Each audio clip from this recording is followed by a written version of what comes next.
식탁으로의 초대, 이런 말씀 함께 나누겠습니다. 오늘은 저희가 특별히 성찬을 갖는 그런 특별한 예배를 드립니다. 성찬을 집례하다 보면 때로 웃지 못할 일들이 벌어지곤 합니다. 특히 유아실에 성찬을 베풀기 위해서 찾아가게 되면 어린 아이들이 엄마와 아빠만 빵이랑 주스를 먹고 자기들은 주지를 않으니까 떼를 쓰곤 합니다. 그러면 이게 참 줄 수도 없고 안 줄 수도 없고 안타까운 그런 일들이 벌어지곤 하죠. 저희 교회에서는 작년부터 수요일 날 오전과 저녁 예배 시간에 함께 성찬을 나누고 있는데, 이때는 떡을 집어서 포도주에 찍어 함께 먹는 그런 방식을 택하고 있습니다. 처음에는 우리 성도님들이 이 방식이 익숙하지를 않아서 꽤 재미있는 일들이 많았습니다. 떡을 먼저 받아가지고 입에 넣었는데 포도주에 찍어라 라고 합니다. 그러니 어떻게 합니까? 입에 들어갔던 거 다시 빼가지고 찍는 분들도 계시고, 이걸 어떻게 해야 될까 망설이는 분들도 종종 계셨습니다. 어떤 분들은 떡을 포도주에 찍어라 했더니 너무 깊게 찍으셔서 손가락까지 많이 담그시기도 하셨습니다. 그래서 오늘은 그런 일이 없도록 개별적으로 다 나누어 드리겠습니다. 여러분, 이렇게 우리가 성찬을 하다 보면 떡과 잔을 어떻게 나눌까라는 것도 고민되는 일이지만, 사실 더 중요한 것은 이 성찬의 의미, 성찬에 우리 가운데 전해주는 어떤 이 의미를 어떻게 가질 것이냐라는 것이겠죠. 많은 경우에 우리는 이 성찬을 참여하면서 마치 장례식장에 조문 온 것처럼 참여하곤 합니다. 지나치게 슬픔을 강요하기도 하고, 때로는 더 많이 울어야 될 것 같고 눈물도 흘려야 될 것 같은 그런 분위기가 종종 있습니다. 실제로 이런 분위기는 이 성찬의 기원, 그리고 그 배경이 예수님께서 십자가를 앞두고 제자들과 나누셨던 마지막 만찬에 있기 때문이라고 생각할 수 있습니다. 실제로 성찬의 배경 가운데는 이 마지막 만찬이 있는 것은 사실입니다. 그렇기 때문에 성찬에 참여한다는 것이 슬플 수밖에 없습니다. 제자들이 이 성찬, 이 마지막 식사를 하고 난 다음에 사랑했던 예수님께서 곁을 떠나시니 당연히 슬프지요. 바로 그런 이유 때문에 성찬하면 슬프다 또는 눈물이 난다, 이런 어떤 감정을 갖게 됩니다. 그러나 성찬의 기원이라는 것이 꼭 그것만은 아닙니다. 성찬의 기원은 훨씬 더 다양한 식탁의 교제에 있다라고 할 수 있습니다. 성경에는 수없이 많은 식탁의 교제들이 나옵니다. 특별히 예수님의 이야기를 찾아보게 되면 누군가와 함께 밥을 먹는 그런 장면들이 자주 나오죠. 예수님께서는 가시는 곳마다 사람들과 어울려 식사를 하셨습니다. 그렇기 때문에 이 성찬을 가리켜 가장 단순하게 이야기하자면 밥상이라고 할 수 있습니다. 성찬은 예수님께서 우리에게 베풀어 주시는 밥상이라는 겁니다. 가나 혼인잔치의 밥상에서부터 죄인들과 나눈 밥상, 마리아와 마르다 자매와 나누는 밥상, 또 5,000명을 먹이신 오병이어의 밥상, 세리장이자 부자였던 삭개오와 함께한 밥상, 그리고 제자들과 십자가를 앞에 두고 마지막 나누셨던 최후의 만찬이라는 밥상, 이렇게 수많은 밥상이 오늘 우리가 함께하는 성찬의 배경이 된다라는 겁니다. 심지어 예수님께서는 부활하신 후 베드로를 만나셔서 네가 나를 사랑하느냐 물으시던 그 아침 조반의 밥상의 자리에서도 우리에게 식탁으로 초청해 주십니다.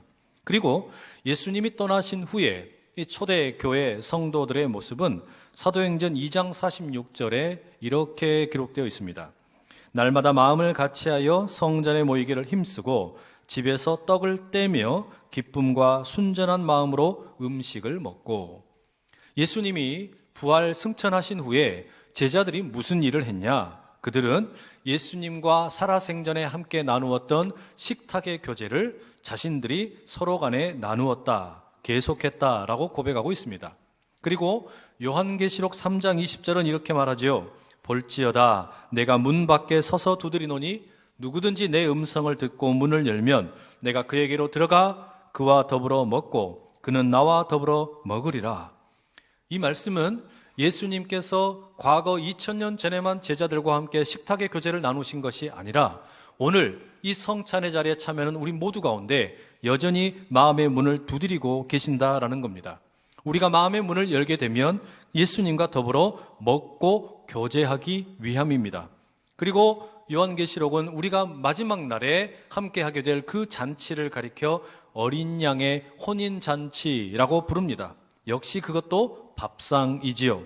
이 모든 밥상의 교제가 성찬의 기원입니다. 그러니 우리가 성찬에 참여할 때에 장례식처럼 침울함에 빠질 필요가 없습니다.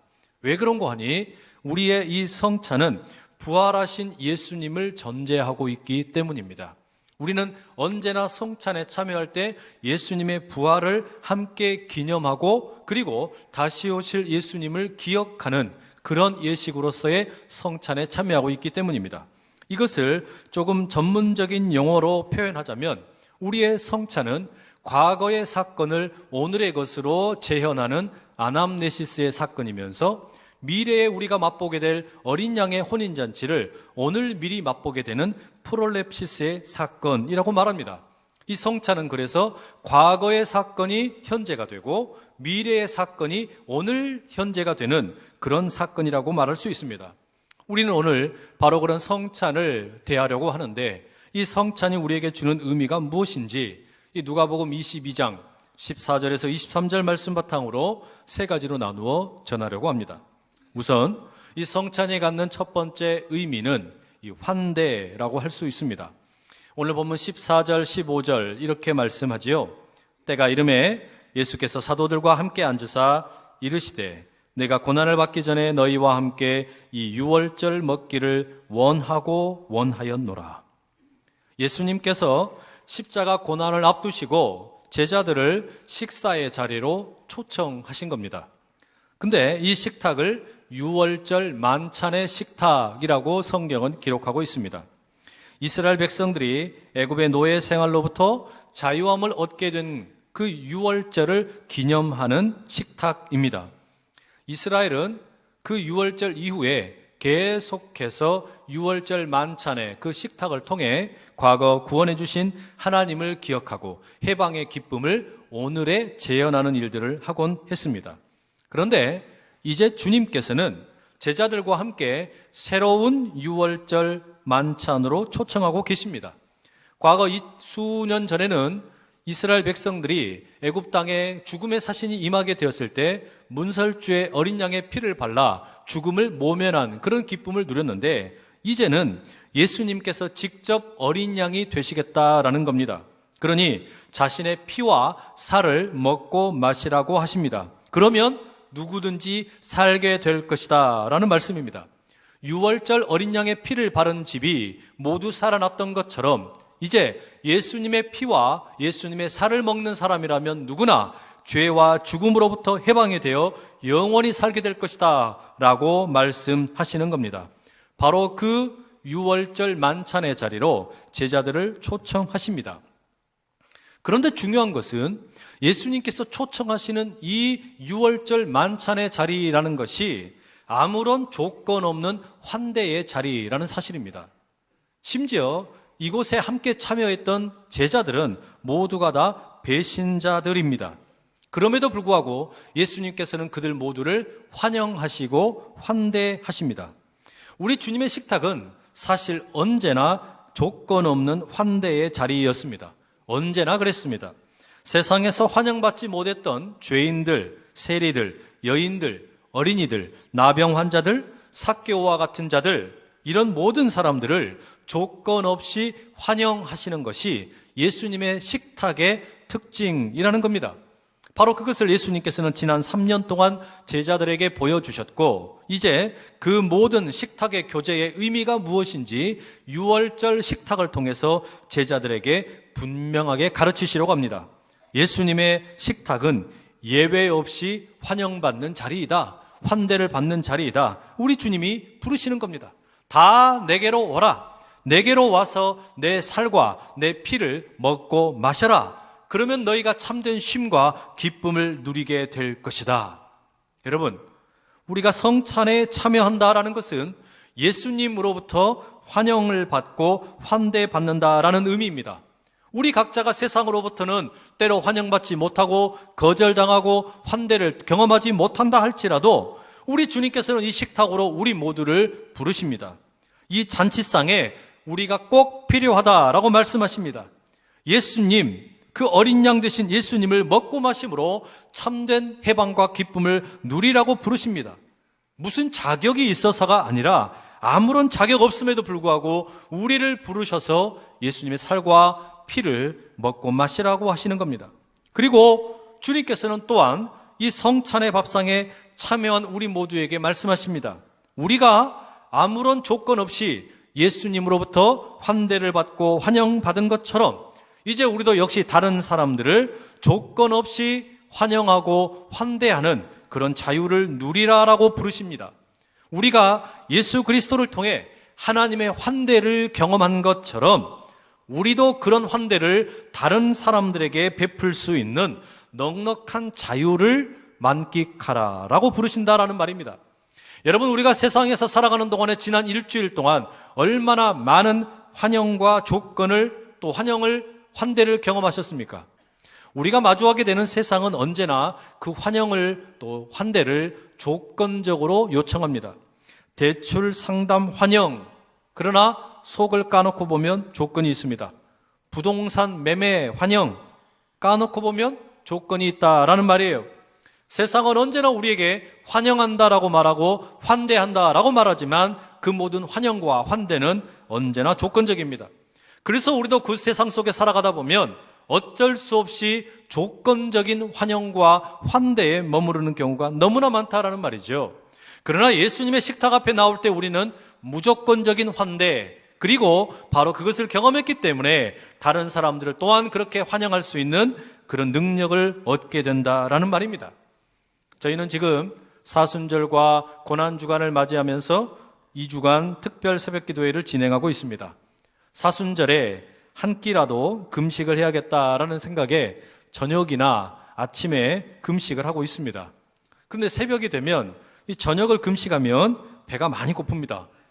지난 밤에 아들 녀석이 먹던 치킨이 얼마나 그리운지 모르고 딸이 마시던 음료수가 얼마나 달짝지근하게 느껴지는지 모릅니다. 그래서 새벽에 새벽기도회 끝나면 빨리 문을 여는 식당이나 카페를 찾아가곤 했습니다. 하루는 콩나물 국밥을 먹으러 갔는데 옆 테이블에 동산교회 원로 목사님과 기쁨의 동산교회 목회자분들이 함께 오셨습니다. 제가 동산교회 원로 목사님을 가까이에서 처음 뵙는 것이라 기쁜 마음으로 그 식탁의 비용을 제가 계산을 했습니다. 얼마 비싸지도 않았어요. 그리고 다음 날은 이제 아내와 함께 일찍 문을 여는 카페에서 아침을 먹었습니다. 간단하게 샌드위치에 커피를 주문하고 먹고 있었습니다.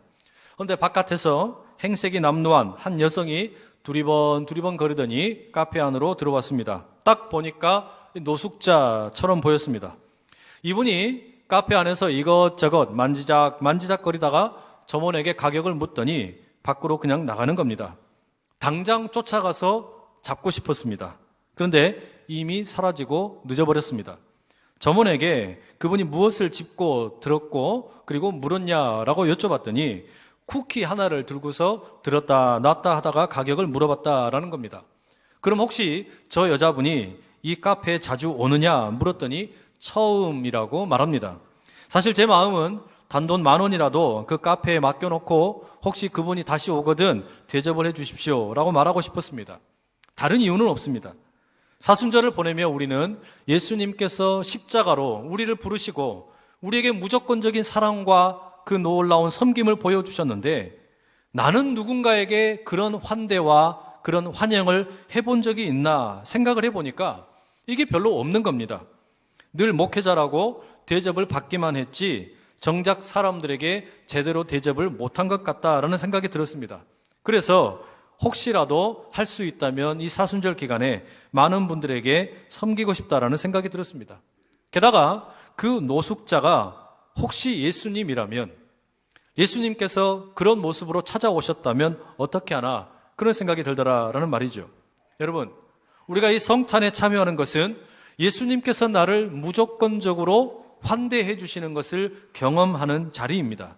그리고 우리로 하여금 너도 가서 다른 사람을 그렇게 환영해 주는 사람이 되어라 라고 부르시는 자리라는 말이죠. 이 은총이 우리 모두 가운데 가득하기를 간절히 축복합니다. 성찬의 두 번째 의미는 감사입니다.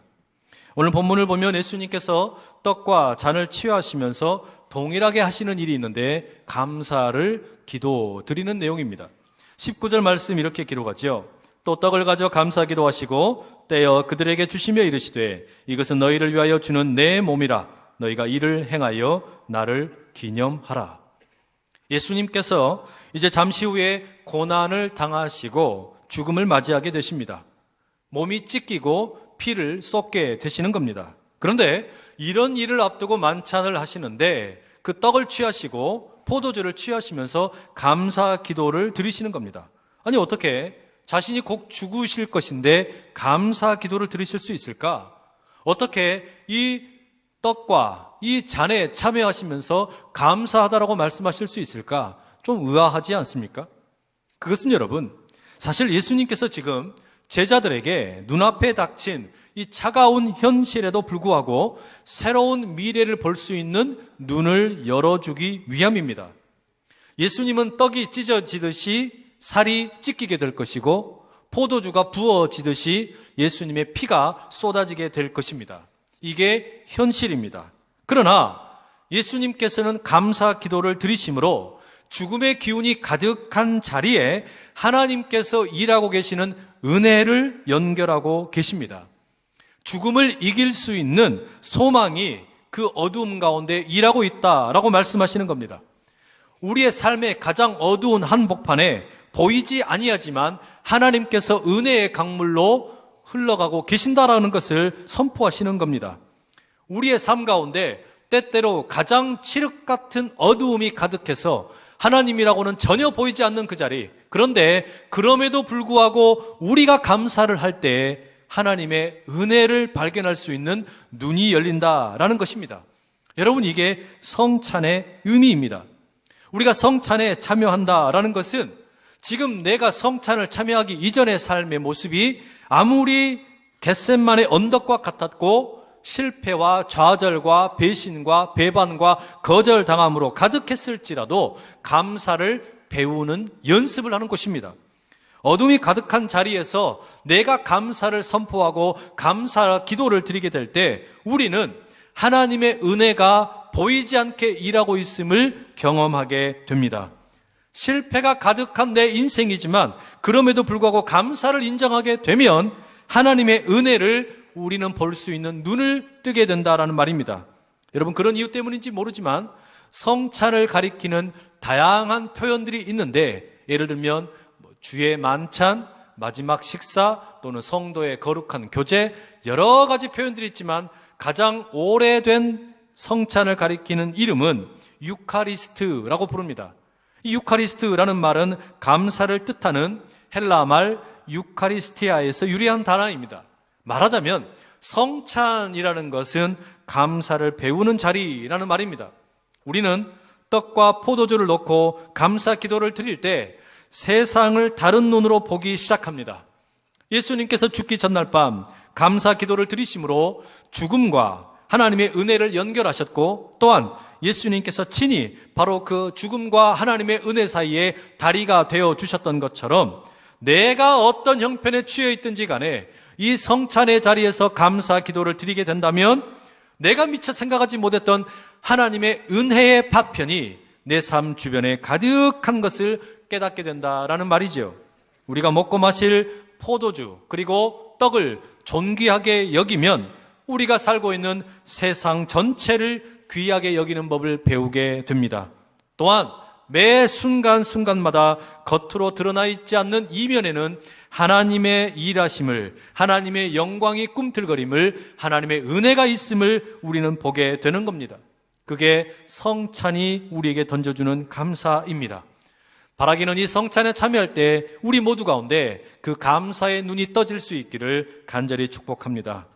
저는 그게 우리 교회가 사회사업을 하는 이유라고 믿습니다.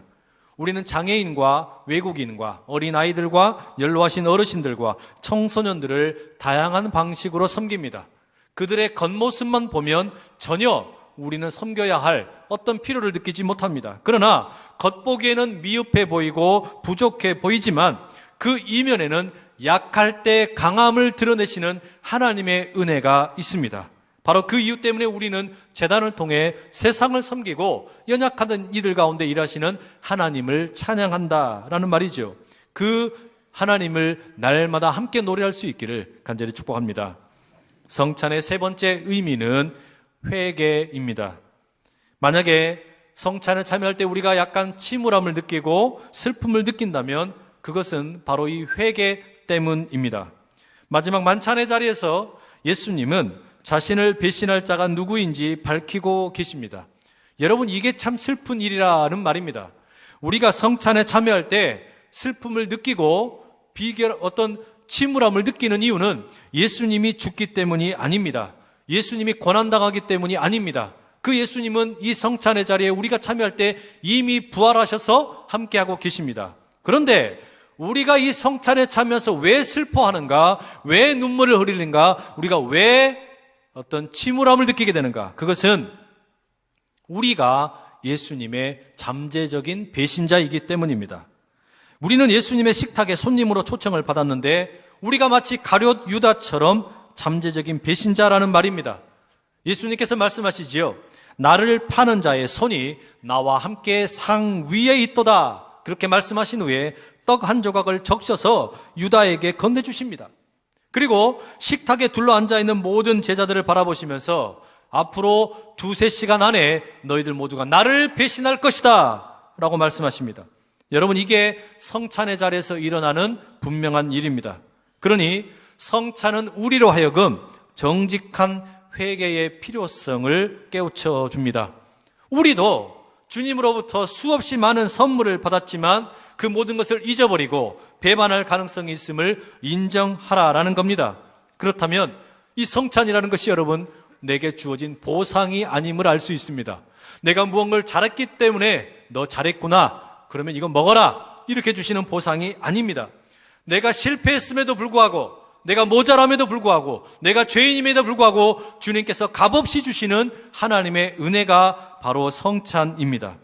우리가 배부르기 때문이 아니라 배고프기 때문입니다.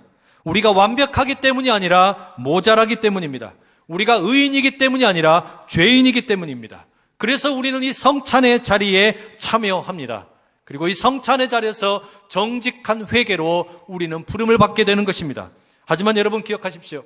우리가 이 자리에서 그냥 회개하며 눈물 짓고 끝나는 것이 아니라 예수님을 배신했던 제자들이 부활하신 주님을 만난 이후에 교회를 세우고 하나님 나라를 세워갔던 위대한 일꾼이 되었던 것처럼 우리는 이 성찬의 자리에서 정직한 회개와 함께 주님을 만나는 경험과 함께 교회를 세우고 하나님 나라의 기둥 같은 일꾼으로 우리 모두가 함께 쓰임받게 될 것입니다. 그게 교회입니다. 우리가 성찬을 받는 이 자리, 바로 그 교회로 우리는 부르심을 받은 것입니다.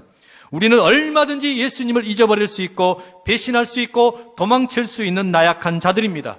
그럼에도 불구하고 예수님께서 이 성찬의 자리로 부르셔서 다시 주님의 살을 주시고 주님의 피를 주시고 주님의 사랑으로 우리를 환대해 주셨으니 우리는 그 환대에 의하여 새롭게 된 이 피조물이 되어서 다시 교회를 세우는, 그리고 하나님의 기뻐하시는 공동체를 세워가는 아름다운 은혜가, 제자가 되는 기쁨이, 사명자가 되는 놀라운 은혜가 우리 모두 가운데 가득하기를 간절히 축복합니다. 여러분, 혹시 호스피스 요리사라고 들어보셨습니까?